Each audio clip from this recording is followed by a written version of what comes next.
And now, the SleepHawk Worldwide Podcast. Here are your hosts, Brandon Staton and Tyler Hansbrough. What's up, everybody? Welcome to the SleepHawk Worldwide Podcast. This is Sleep Dog with a Big Hawk. What's up, Sleep Dog?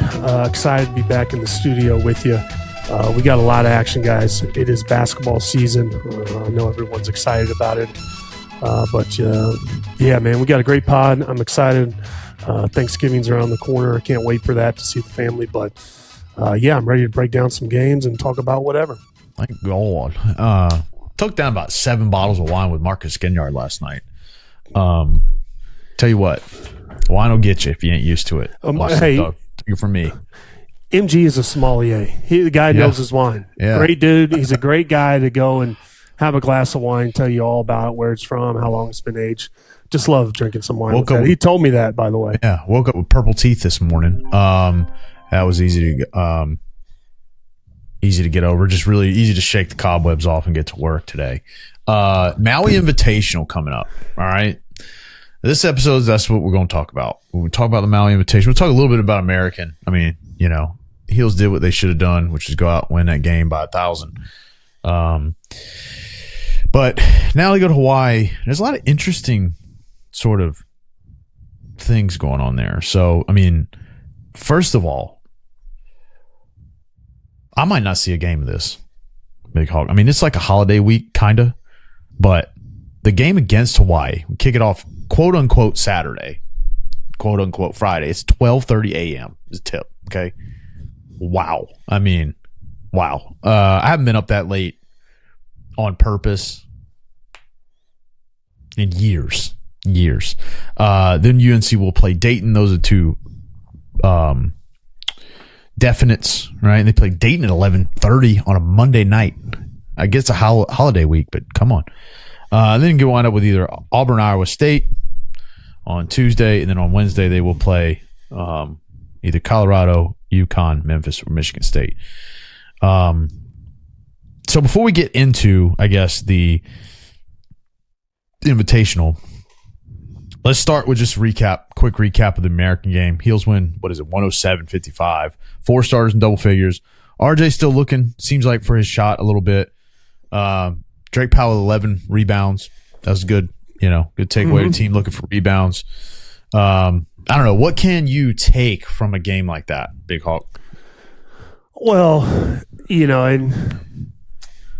it's hard to really break down blowouts like this, but what I will say, this is an important game because obviously, RJ, he hasn't been shooting the ball well yet, and I'm a big believer in RJ. Everyone knows that. He's going to turn it around. I think this is good prep for the other guys because we're winning games when RJ isn't being a Superman. And what I like about this game is Jalen Washington got a ton of experience, had a great game.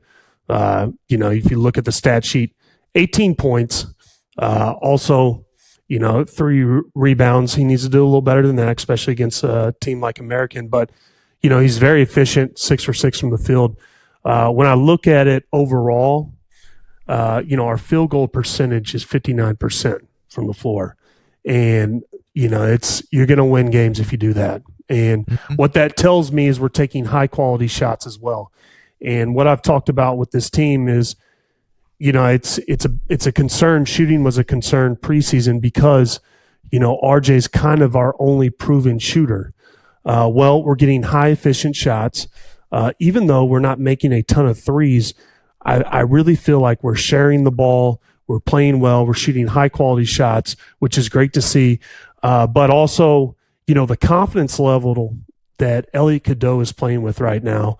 And he's going to be a big factor. We needed him to take that next step, which he has. And, last year, I really feel like he's motivated him to put the work in. And you can see it.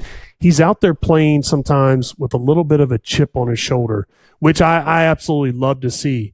And he's really becoming and developing into a good player. And I think we need him to be a big piece of this team for us to really advance and be the team we want.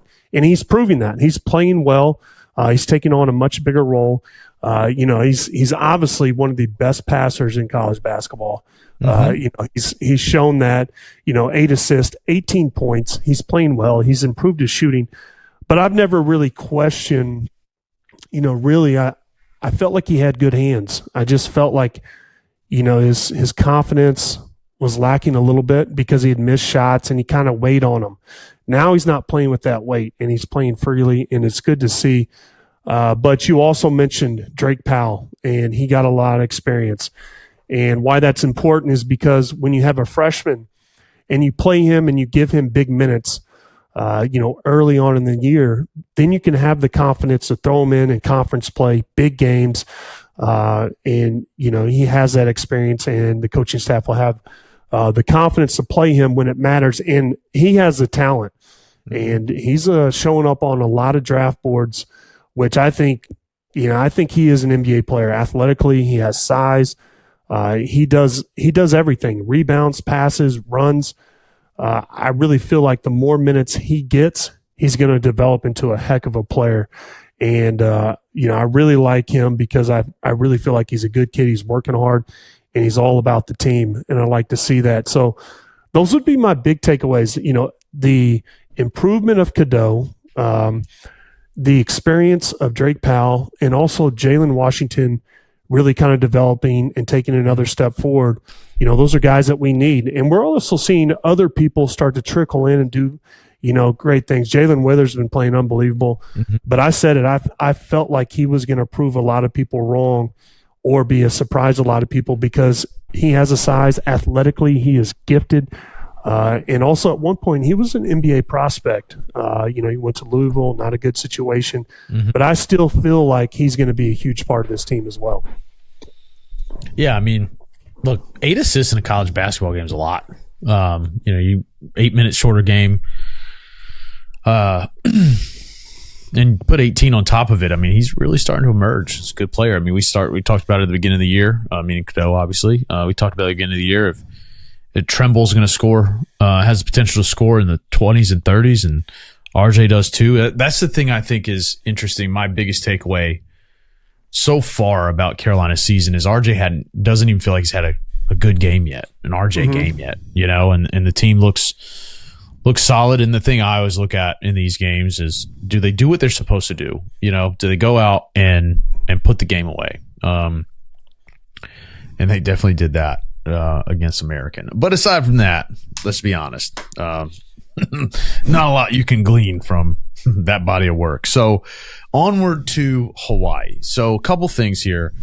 Like I said before, Hawaii, Heels are 4-0 all time there. Last meeting is in 2016.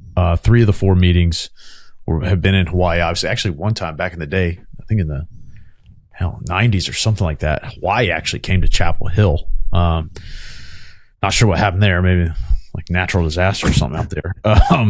But so obviously Hawaii is, on par, I would imagine, with American. Not a whole lot of NBA prospects coming out of the Fighting Rainbows there. But, talk through, what is it like? I mean, you've done the Maui Invitational. Mm-hmm. It's got to be equal parts like exciting. But God, dude. I mean, you were literally flying across the world via this basketball game. Absolutely. And the other thing, you've got to give, this is something that Coach Williams did. He always scheduled a West Coast game before the Maui. And you look at it, I think, I can't remember the teams we played, but we played a game. And so obviously they're playing Hawaii right before the Maui Invitational. And the reason it's good because they can get acclimated to the time change. They get to Hawaii, they get settled. Guys can start to develop a little bit of their routine. They can get used to the rims. And I'll tell you this too. A low-key factor is there's a lot to do in Hawaii, in the ocean, and wanting to go and see that, be on the beach, being out in the sun, that zaps your energy. And I think the more, you kind of stay focused and you have that business approach, and you're going there to win ball games. And I think that's a mindset that this team has to have. And, obviously, like you said, we're bigger, we have better players, we're athletic, we should beat Hawaii. Now, what concerns me is we're playing at Hawaii against Hawaii. and we're North Carolina. That doesn't happen a lot. Their fans are going to show up. It's going to be a great atmosphere. But, I think that this is going to be another good experience for these freshmen. And a lot of these players taking on bigger roles, it's going to be good for them to be in those environments, because conference play, we're going to see that same thing, and they're going to have that experience, and they're not going to be rattled. So I think that's going to be good for them. But what we have to do, and, you have to take, it's kind of corny, but you got to take the show on the road. And we've talked about in the past, like, not being the best road team in years prior. Okay, now you're going on the road. You got to take the show. You got to continue to run, play your style, and do what you do best. When you just outmatch an opponent, I think you've got to focus internally on what you do and really improve as a team versus try to scout what Hawaii does and what they're going to give you problems. Because I think if you do what you do best against most teams, you're going to win. So obviously I would have some good practice. You get to Hawaii, you get acclimated to the time change, the tropical weather, all the the kind of the BS associated with, traveling. I think they're going from Raleigh direct to Hawaii. That's a 10, 11 hour flight. I can tell you that's not easy on the body either. That's a whole nother ball game. But, when you get to Hawaii, you stay focused. Okay. You get into a routine and, you look at it and you have some practices. I'm not opposed. I'm old school. I think you have to have a hard practice right before the day before you play Hawaii. Just because you're traveling, and it kind of sets a tone for the Maui Invitational as well. Mm-hmm. So, I would like to see the pace of play. Obviously we want to run. I would focus on that as soon as you get to Hawaii. I would get guys shots, and I would, make sure that they're working out and they're adjusted. So that's the way I would approach the Hawaii game and the Maui Invitational. Guys, this is probably the one episode that I prepared for more than anything. And I just took it as a given that the first game of the Maui Invitational was against Hawaii. I wonder why. But it's not. And actually, now that you're saying that, I was looking at the schedule online and I was like, I wonder why they have Maui Invitational right in between the first two games. Just because it's not in between them. Dayton's the first game of the Maui Invitational, so my bad on that. But I'll just, but I'll stick to my guns on 12:30. I mean, holy. What? I guess, bro. Sleep, I'll be with you. I do not want you up at 12:30 just because, it's not a good situation for either one of us. Oh, and,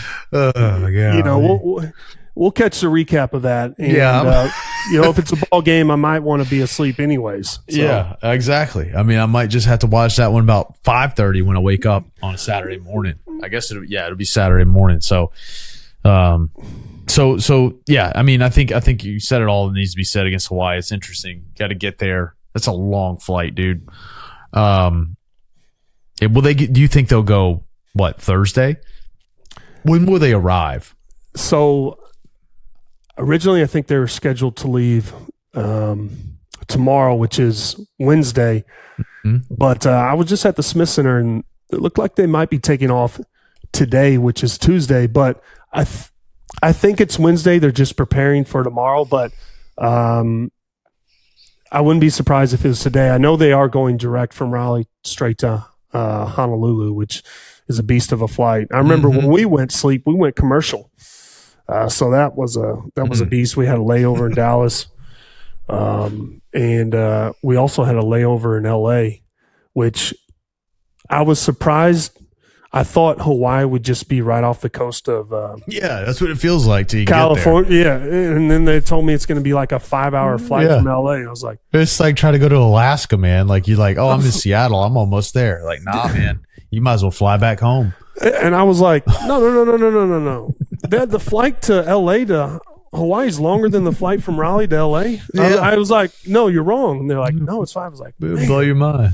Guys, mess up mid Japan. Yeah. Yeah. How did they even find Hawaii? That's what I want to know. I mean, good find, but golly, somebody's like, they talk about Christopher Columbus finding America. Like, how about the guy that found Hawaii?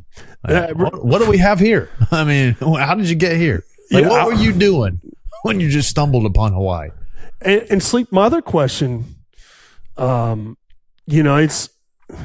had extreme fear of planes, and I know you have a lot of anxieties.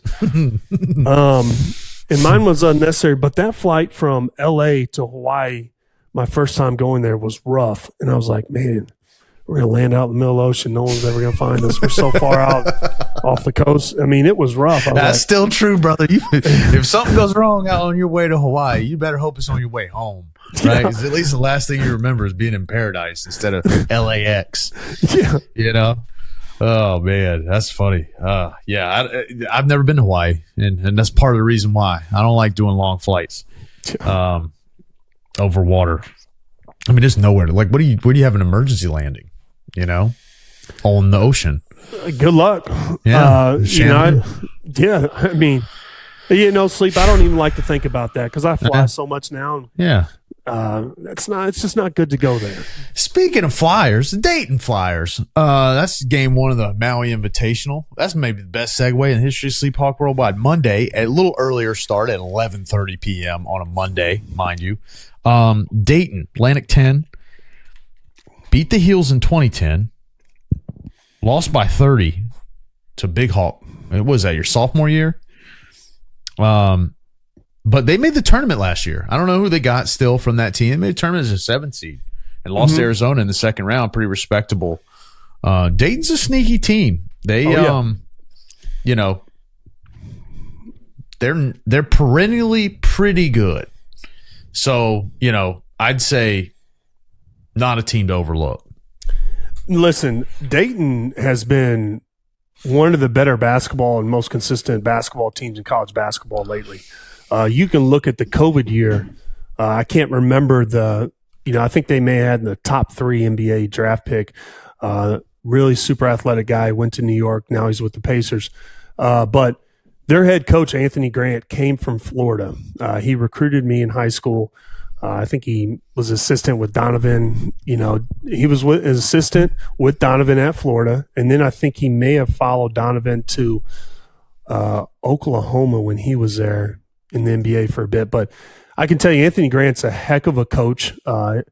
His team is a very good rebounding and defensive team, and they're going to get out and run. So you cannot overlook Dayton. And Dayton is, they've been right there with some of the big dogs recently. So you've got to bring it. And, it's the thing about it is there's so many good teams in this Maui Invitational.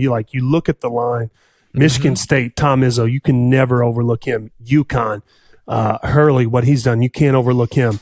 And, even though Memphis has been, not great recently, they're like a pretty good traditional basketball team. They have talent. So this field is pretty impressive, and Iowa State has been pretty good recently. They've made deep tournament runs. But when I look at all these teams, you cannot overlook Dayton, because Auburn's in your, Auburn's in the tournament as well. And a lot of people make the argument that Auburn's the best team in college basketball. They have one of the best wins this year. They went to Houston. They have Janai Broome, which is arguably one of the best bigs in college. So, it's easy to overlook your first game just going down, seeing you can play. You cannot overlook Dayton. You've got to bring it. And I think we're going to have, good minutes from RJ as well. I think RJ is going to have a big tournament for us to win it. And I think Seth and Ellie Cadeau have to continue, having good games and playing well for us to really put ourselves in position to win this tournament. And, we've got to have an X factor. And the reason I'm not considering Elliott or Seth X factors is because I consider them to have taken that next step to provide consistent, positive play every single night. I think they're at that level right now where we can rely on them not to be considered an X factor. I think they've got to have good games, consistently provide the team with good quality games. And I think maybe Jalen Washington, maybe Jay Withers. I think, somebody like that. And I would love for it to be Drake Powell or in Jackson, one of our freshmen, because that would be huge on the road, providing us with a huge spark, being the X factor for the tournament, just because, they're so talented and, we're gonna need for them to develop to be the team we want, and they have the talent, just need the confidence and experience. And I would love to see that. Means we're definitely heading in the right direction. So that's what I would say we need to do to win this tournament. Obviously, you have to play with the pace. You have to play fast. You have to run against Dayton because you don't want to get caught up in playing a half-court game where teams can really load up on RJ and really kind of sag off some of our non-shooters. I think that you're going to have to push the ball and continue to get high-quality shots against teams like Dayton and Michigan State because they're going to try to slow it down and turn it into a slugfest, and that's not what we need. Yeah, Heels are 1-1 all time against Dayton. It's weird. I was going through here, and there's a lot of teams that Carolina's got on their slate here. All time doesn't mean. I think it's always funny how people talk about their all time record versus somebody. It's like, dude, these dudes weren't even probably even born last time they played at Dayton. Some of them were pretty close. They were pretty young, like 2010, dude. Which doesn't seem that long ago.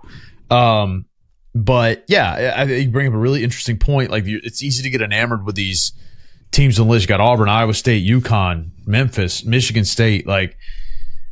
Probably pretty easy to feel like Dayton's, the easy one. And for all the reasons you mentioned about getting there, getting acclimated, getting that first game under your belt, right? And then that's the thing that I think is most interesting about what you said is, some of these guys probably in Hawaii for the first time they've ever gone to Hawaii, I would imagine. Mm-hmm. Anybody that's, on the team, a lot of these guys might be there for the first time.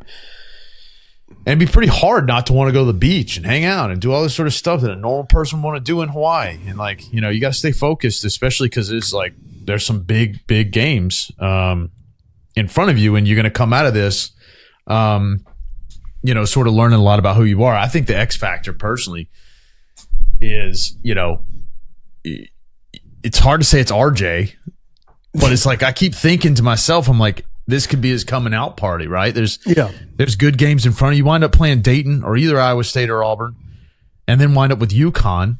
Hell, you're going to get a good chance to come out of this as a contender, in the eyes of everybody else. And if you're going to do that, I think RJ's got to be RJ. But all right, so let's move on to Auburn. So Auburn is number 4 right now. Iowa State's number 5. We're going to play either one of those Tuesday.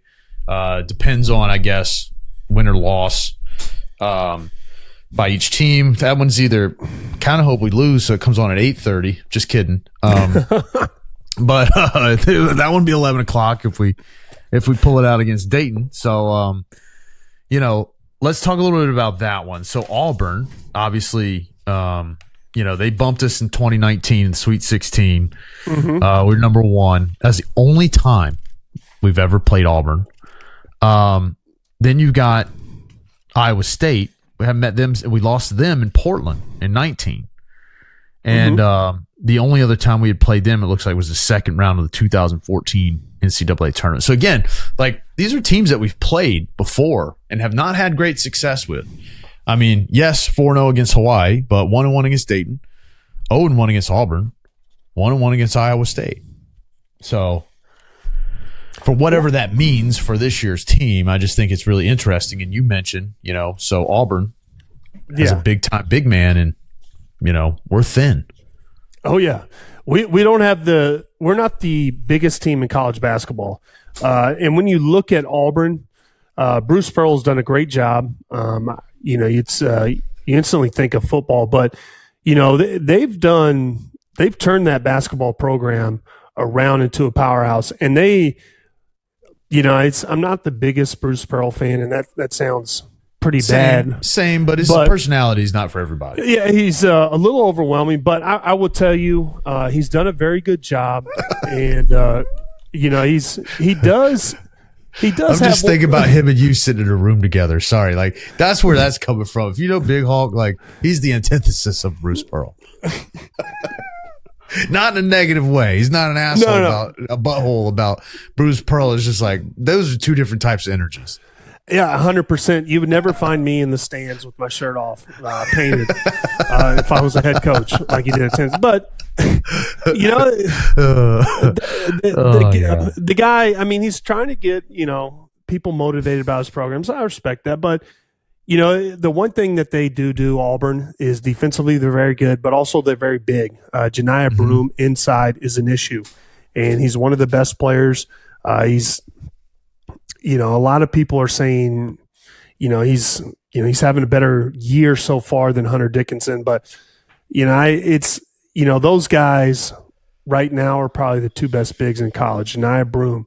And he is an issue down low. He gets out and runs. He competes. He controls the board. He's athletic and he's big. And that is a player that could give us a little bit of issues just because defensively we don't have the biggest size. Rebounding, even though we've out-rebounded, I think, every team this year, which a lot of people aren't even, giving them credit. Everyone talked about us being like a liability on the rebounding end. We've out-rebounded, I think, every team this year. Yep. Hasn't been an issue, but, we don't want to forget about that and get fat and happy. Rebounding, you've got to rebound. You can't give a guy like Janiah Broome second chances because you're going to end up getting guys in foul trouble. And what little size we do have, they're going to be sitting on the bench because they're going to get fouls. You must guard him. You must lock him up. And you also must put him in as many pick and rolls as you possibly can when we have the ball offensively. What I mean by that is you've got to have, if Janiah Broome is guarding Jalen Washington, you've got to have Jalen Washington do as many pick and rolls on an RJ Davis, Seth Trimble, just because he has to help on RJ. You can't give RJ an open look. Most teams are going to scout him and say, hey, you've got to help in a pick and roll, especially ball, Jalen Washington setting a screen for RJ at the top of key. Janiah Broome has to help. So you're going to put him in a vulnerable position to foul or make him work more because it's going to wear him down for the offensive end of the court. And you're really going to make everything difficult for him if you make him play defense and put him in a ton of pick and rolls, kind of like we did at some point or in the second half against Kansas where we put Hunter Dickinson in a lot of pick and rolls. Sometimes that can negate a big on the offensive end. And we've got to get out and run. We can't let them get into a half-court game and just put Janiah Broome in scoring position every single time because that's not going to be a winning formula. But the key to this game, play our style, play with pace, put Janiah Broome in a ton of pick and rolls, and make sure we're not giving them extra chance. So, control the boards. I'm going to continue to say that all year. Rebounding is a formula for winning. When you rebound, you give yourself a good chance to win. So those would be my keys for this game. So let me ask you this. So, a big part of Carolina's, like who Carolina is fast break, pushing the pace, possessions, so on and so forth. On the outside looking in, like as a fan, you see Carolina, maybe this is just any team, but you see a lot of times Carolina playing games close in the first half. And ultimately, even American, like I don't even remember what the halftime score was, but I dozed off long before the end of it. And I was like, wow, 107-55. Like, wow. I think that's 50 points. 52 if we're counting. That's a lot, right? Like, so explain to me how like that process of getting to like at what point, because it seems to me that the strategy is, look, if we're in better condition than they are, then we eat in the second half, right? Oh, yeah. Like, and so, kind of talk me through that about, whether you're playing Auburn or whether you play, obviously these smaller teams are just like, they might run out of gas. And I'd imagine it's because you look at what American did. They were 1 of 17 from 3 in the second half. Their legs have got to just be gone. You know what I mean? These guys, and is that, how much of that is the focal point, or is that talked about, or is it just sort of a byproduct of, hey, listen, like this is who we are. We just run, and that just happens to happen, or is that something you guys discuss? Let me tell you, for Coach Williams, if you did not run, he was on you, and that was something that he was consistently coaching, always running, play with pace. That was his style. Like he would call you. When I look back at some of the practices, the most Coach Williams has yelled at me is when I didn't run. And sometimes he would just hemorrhage, run, run. And, I was a pretty good runner. Usually I ran, but if you did not run, you were going to know about it. And why I think that there's more emphasis on it this year is because it's not like we didn't run in the previous years. It wasn't as big of a focal point because we had Armando. Yeah. And we tried to figure out, Armando, it's not like he wasn't a great runner, but, we tried to put him in scoring position through, half court sets plays, to put him, right on the block. And he was such a big part of the offense. I think it was probably better not to run as much because you give Armando a better chance of getting the ball on the block, and then you kind of work off of him. But since he's gone and this team is very guard oriented and you have a lot of athletic and you don't have the size and you have a few non-shooters or guys that haven't, proven themselves, from the 3-point line, I think that running just gives you more of a chance to get higher quality shots and layups, which we need and would be great for this team. But Sleep, I will say, like, a lot of coaches and teams say that they want to run until they have to run. And what I mean by that is everybody wants to play a running style of basketball because it's fun. You get out, you push. Guys are really moving the ball and you get easy looks and it's highlights. Running is difficult, and to do it consistently for a full game, some teams can do it for that first half. But I remember when teams used to say that, okay, how do we beat Carolina when I played with them? You've got to run it right down that never worked against us. You look at Louisville, Rick Pitino, who's known for pressing and playing full court. I really feel like in the second half, I could feel teams lose their strength, lose their stamina. And I really felt like our guys, and let's not even talk about Ty Lawson, arguably one of the fastest players ever in college basketball. Why we'd run so well is because, we had Ty. And, he's pretty good at that.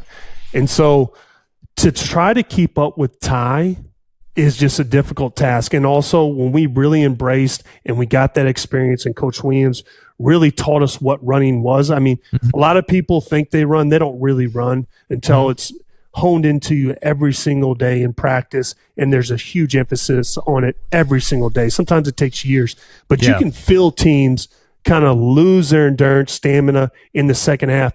You look at when we played Clemson at the Smith Center and we never lost to Clemson. That streak was still alive when I was playing. And we took them into 2 overtimes, and they had a big lead late in the game. Well, I think the head coach was Oliver Purnell, and he put a big emphasis on pressing full court and also trying to run. I really feel like that's a great example of a team that when we went into that second overtime, we dominated, and you could see even though they had a big lead late, they started losing their energy because they weren't used to teams just running or our pace of play. And you can feel teams kind of wear down.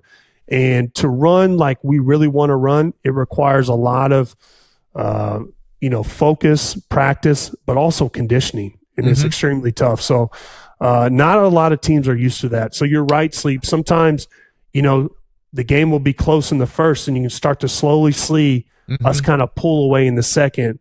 And a lot of that has to do with teams trying to keep up and also thinking that they can run with us when you can't. That's what the benefits of running truly are. Got it. Yeah, the running is one part of it, right? The endurance is part of it, and then there's the staying sharp, right? It's not only are you enduring the the sprint, but you're staying structured and you've got the right breaks in place to capitalize right on and it's probably just a moral or not a moral it's just you probably just get to it at a certain point and you're just like, man, I'm running. These guys just aren't slowing down, right? And it's a war of attrition, I guess is more of what I was looking about. Well, another thing, Sleep, is Coach Williams had coached that style for so long.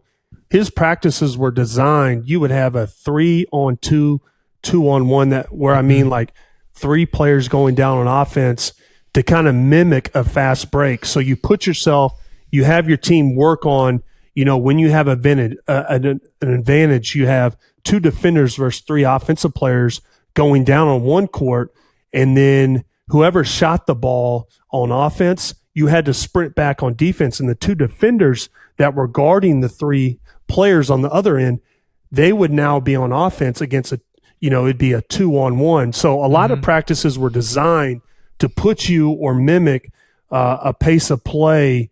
And so that's why Coach Williams and UNC, historically that's why they were so good at playing with pace and knowing what to do when they had an advantage.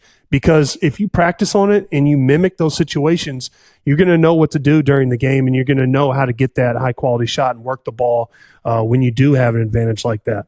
Yeah, they certainly you practice like you play, I guess. What about Iowa State? Like, what happens if Carolina doesn't play Auburn, they play Iowa State? Iowa State, they like to get up and down too. Last year, they're a veteran team. They have veteran guards, very good defensively. But this will be an up and down game if we get caught up with them. They have a lot of good shooters, so you have to put a lot of emphasis on guarding the 3-point line because Iowa State can shoot. They have very good guards, and they like to get up and down. If this matchup happens, this will be a very fun game to watch. Iowa State was at the top of the Big 12 last year. They were a contender. Currently number 5, yeah. Yeah, I mean, they're a good team, and this is going to be a track meet if we see Iowa State. And then coming out of that, I mean, it's hard to look that far ahead, but you got to think that if you win, right, you're playing UConn. UConn's number 2 right now. Colorado, Memphis. So we've already seen Memphis, Michigan State. We've always seemed to have their number 6-3 all time against Michigan State, and seems like we've always won the important ones. Never had any problems with Colorado. Like I said, we already saw Memphis. So let's just talk really quickly about UConn, where they're at as a program. I mean, going for 3 in a row is pretty impressive. And then, how do you I think this is a question of how do you stop them, right? And most of the time the question is the other way around, right? How do you stop us? But what are your thoughts on them so far, and if we end up in that spot? Well, I think UConn, obviously there's an emphasis. They play a physical style of basketball, very good defensively. Bobby Hurley's done a great job. They don't have the talent that they had last year. Three-peat, if they did that, man, you would have to, automatically just put Bobby Hurley in Springfield. right now. Right now. First active coach in the Hall of Fame. Yeah. He's – not to look too far ahead, but if you play UConn, whoever you're going to play in this championship game, you got to bring it. UConn, if I'm coaching, I look back at what they did to us in the Garden last year. Yeah. They didn't back down. There was a lot of smack talk. I think RJ went at somebody, Armando went at somebody, and UConn has that. They take on their personality of their coach, and I hate it when analysts say that they just took on the personality of their coach. I hate saying that, but what he's done, he's built a winning culture, and you can see that his players fight and play with a certain, chip or edge. They're very edgy. It's a very edgy team. I would love to play UConn, and I would love to beat them just off of what they did to us in Madison Square Garden last year on the biggest stage. There's a lot of smack talk. I would like for this to be a rivalry, and I would love for us to play them almost yearly in the Garden just because of the atmosphere and what it brought last year. But they have big guards. They're going to try to beat us up. The real test about UConn is guarding their sophisticated offense. They run a lot of different pick and rolls, a lot of different action, off the ball screens. Their guards are moving. So the key to beating UConn is help side in your defense. It has to be on the string. You have to have guys that are going to help the helper. What I mean by that is when there's a breakdown on the ball defense, you're going to have a guy slide over to help, and you're going to have another guy, another defender that's going to help the helper. And your defensive rotations are going to have to be on point, and you can't have a lapse defensively for a period of time because UConn's very good at taking advantage of that. You've got to play a very disciplined defensive style game to beat UConn. So let's say we say help the helper. Let's say the ball enters the post from the elbow or from the 3-point line. Is it essentially right to say that you just help away, or you basically help away from the passer, right? So the helper's got to come over and help on the big man that just caught the ball on the block, but he's got to leave his guy. So the guy's got to drop down from the wing, for example, to cover that guy, and the guy that was on the entry pass, now he's got to move sort of down and over to cover the cut, right? Is that essentially the flow of it? Because I mean, I sort of get it from the standpoint of like the help, and then the closeout. You see that a lot, right? And the recovery is the part that once you sort of the ball move. That's why I think ball movement is so important, right? Because the more you move the ball, the harder it is to sort of account for everybody on time every time.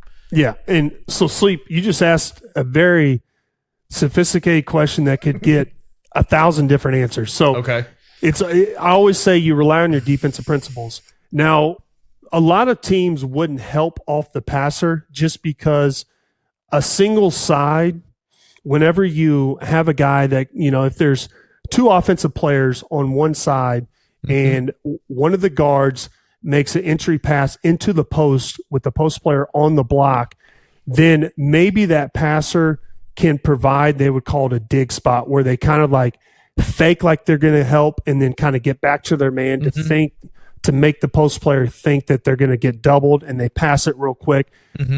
The fake, kind of the little dig spot where you kind of like give a little fake and then get back to your man, it kind of throws the offensive player off.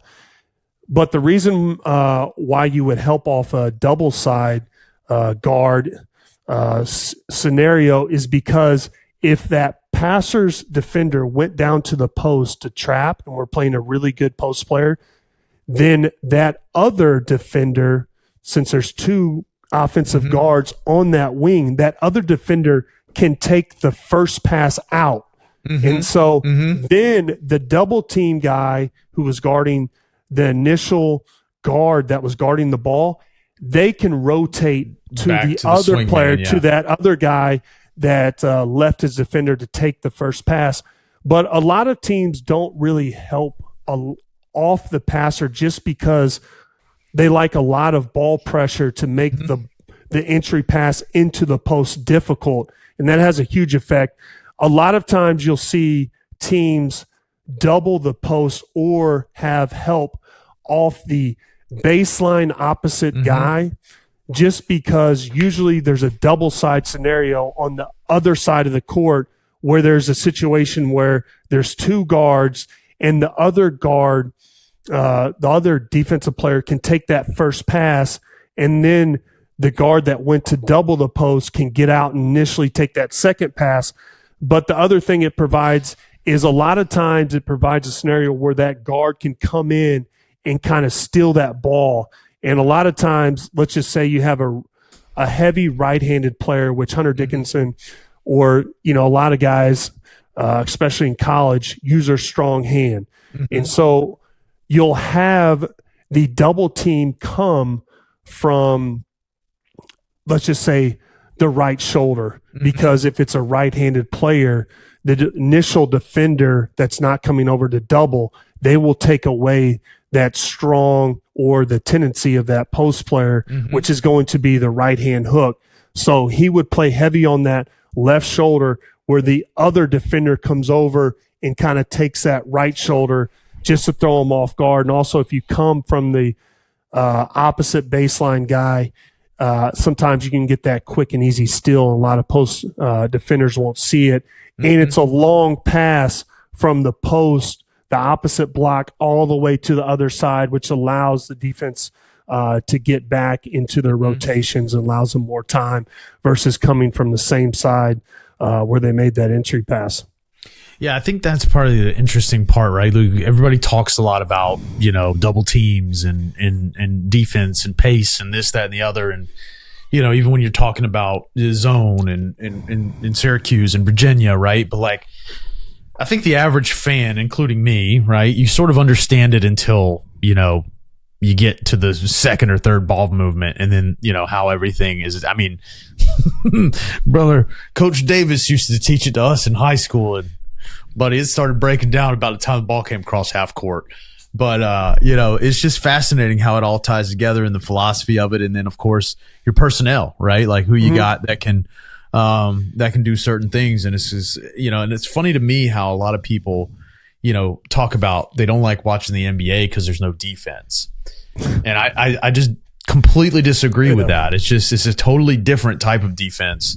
And it's, these guys are insane. I mean, like a skip pass in the NBA is like absolutely necessary because it's the only way you're going to beat dudes 6'9" closing out a 3-point line. It's crazy. The one thing the NBA does that I really like is the defense of 3 seconds. And what I mean by that is in the NBA, you cannot be a defender inside the lane for 3 seconds or it's a technical foul.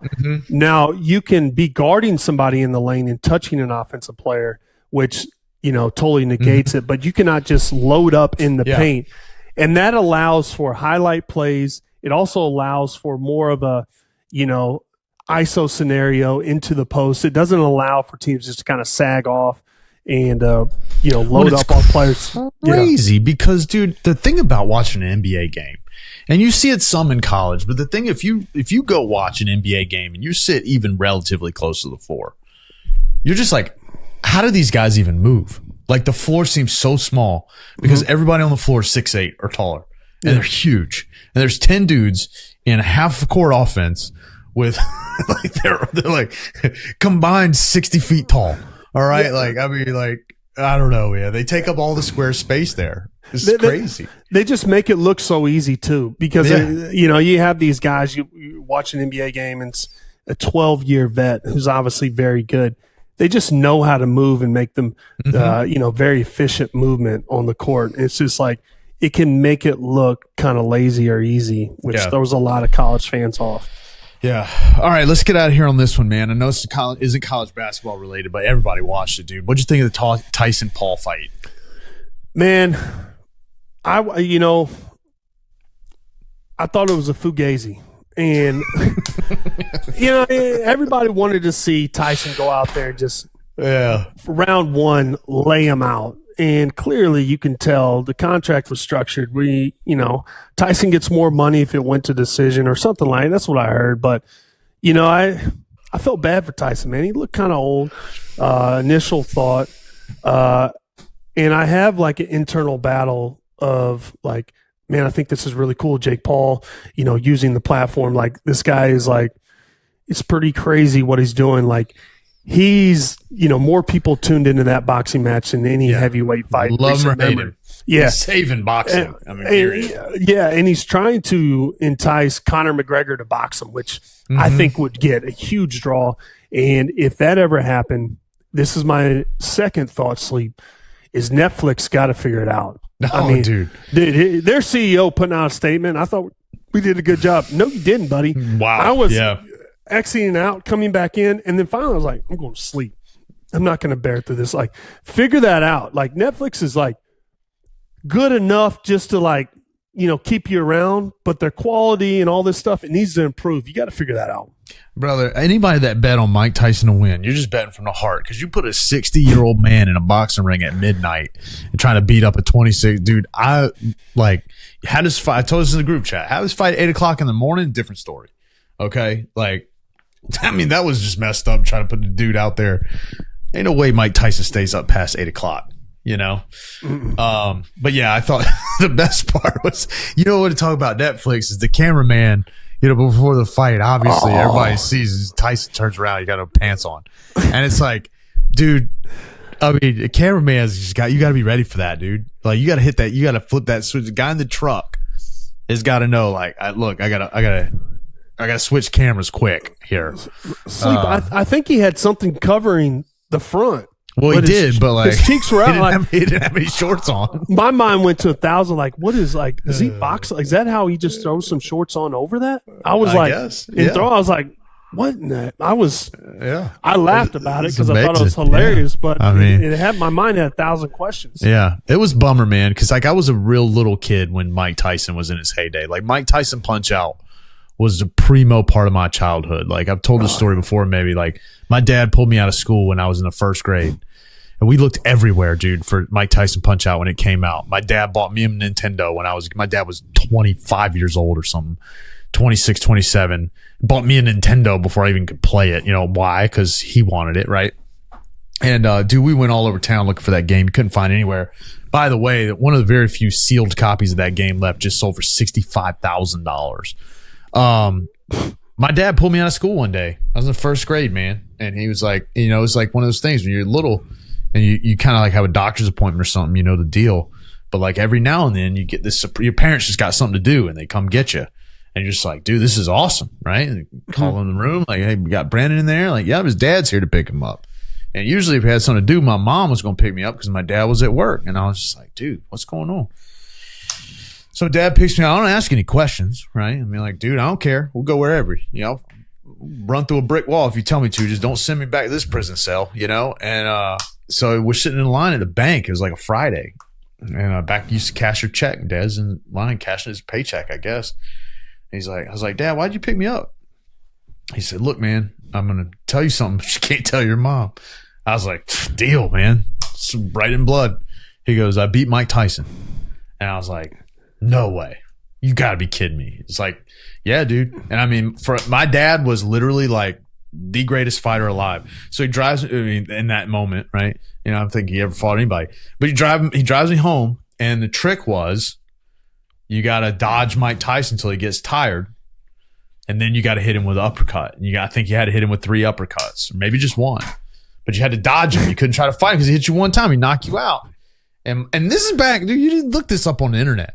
Like, think about how many hours my dad had to play that game before he figured that out. You know, that's how, looking back, I'm like, I mean, it's literally one of my favorite stories of my entire life. As a dad now, I hope I can give my kids some kind of experience like that. My dad listens to every one of these podcasts. And I think he knows this already.